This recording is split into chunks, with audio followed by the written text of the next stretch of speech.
ازاي تزود عداتك في العقلة بسرعة. لو بتعمل عدتين او 3 بس في العقلة وعايز تزود عداتك، لازم تفهم الاول ايه العضلات اللي بتشتغل في تمرين عقلة، وليه لما بتلعب عقلة بتتعب بسرعة ومبتقدرش تطلع.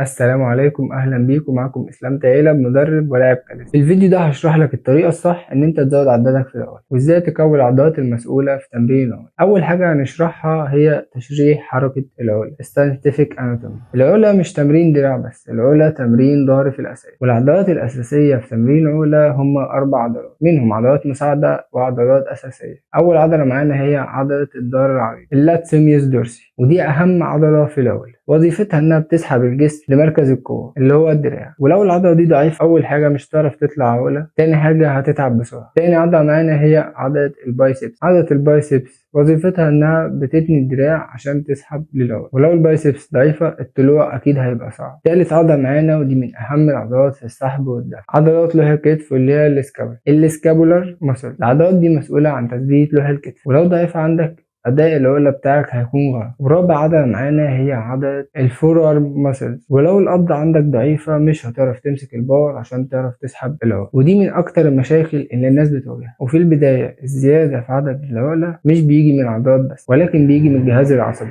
وهي اسمها النيرو ماسلرز ادابتيشن. يعني جسمك بيتعلم يشغل خلايا عصبية أكتر في العضلات، وعشان كده التمرين المتكرر دايما بيعمل كفاءة عالية. نيجي للجزء التاني، الطريقة العلمية لزيادة عدد العقلة، والطريقة اسمها جروف. الطريقة دي بتعتمد على تدريب الجهاز العصبي مش بس العضلات. الفكرة انك بتتمرن كتير وما بتوصلش للفشل العضلي. هتقول لي ازاي؟ هقول لك ازاي. لو انت اقصى عدد عقلة عندك 5 عدات، انت هتعمل 3 بس هتكررهم 5 مرات على مدار اليوم، وده بيعمل توافق عضلي بين الخلايا العصبية والعضلات. وفي شوية تمارين هتساعدك ان انت تزود عدات العقلة عندك، ممكن تحطهم في الجدول بتاعك. اول تمرين النيجاتيف بول اب. التمرين ده بتركز على مرحلة النزول، والمرحلة دي بتبني قوة عضلية اعلى من الطلوع. اعمل 3 مجاميع في 5 عدات، وتنزل ببطء من 5 ثواني. تاني تمرين معانا هي الاستراليان بول اب. التمرين ده بيستهدف نفس عضلات العقلة لكن بحمل اقل، وبيشغل اللاتس والديلتويد والرهمبويد. تالت تمرين معانا هو الديد هاند. ده تمرين بسيط لكن مهم جدا للقبض، ده بيشغل عضلات الفور ارم والشولدر ستابيليتي، وكمان بيقلل الاصابات. نيجي لاهم جزء، هو الاخطاء اللي انت بتقع فيها تمرين. دايما بتوصل للفشل العضلي كل مره، بتحاول تجيب العقلة على قد ما تقدر، وبتحاول وتعافر وانت ممكن تتصاب. وهنا الوصول للفشل العضلي وانت مش قادر، ده بيجهد الجهاز العصبي عنك، وبيمنع التطور في العقلة، وبيخلي كمان ادائك في العقلة يقل. تاني حاجة ان انت بتتجاهل تمرين لوح الكتف. لوح الكتف في تمرين البول اب هو بيكون تحت، يعني بتسحب لوح الكتف مش بيتساب تحت، ده بيقلل خطر الاصابة في الكتف من الطلوع للعقلة. ولو الكتف مش ثابت يبقى القوة بتضيع، عشان كده تمرين السكابولا بول اب مهم جدا. وهنيجي لاخر حاجة، القوة في العقلة بتعتمد على 3 حاجات: قوة العضلات، كفاءة الجهاز العصبي، وقوة القبض. ولو اشتغلت على ال3 دول عددك هيزيد اسرع بكتير. واخيرا لو فهمت العضلات اللي بتشتغل في تمرين العقلة وطبقت التمارين بالطريقة الصح، عدد العقلة عندك هيزيد بشكل واضح. اكتب لي في الكومنتات اقصى عدد عقلة عندك بتجيب. ولو الفيديو فادك اعمل لايك عشان يوصلك كل الفيديوهات اللي تخليك اقوى واحسن. اشوفكم الفيديو الجاي على خير. سلام.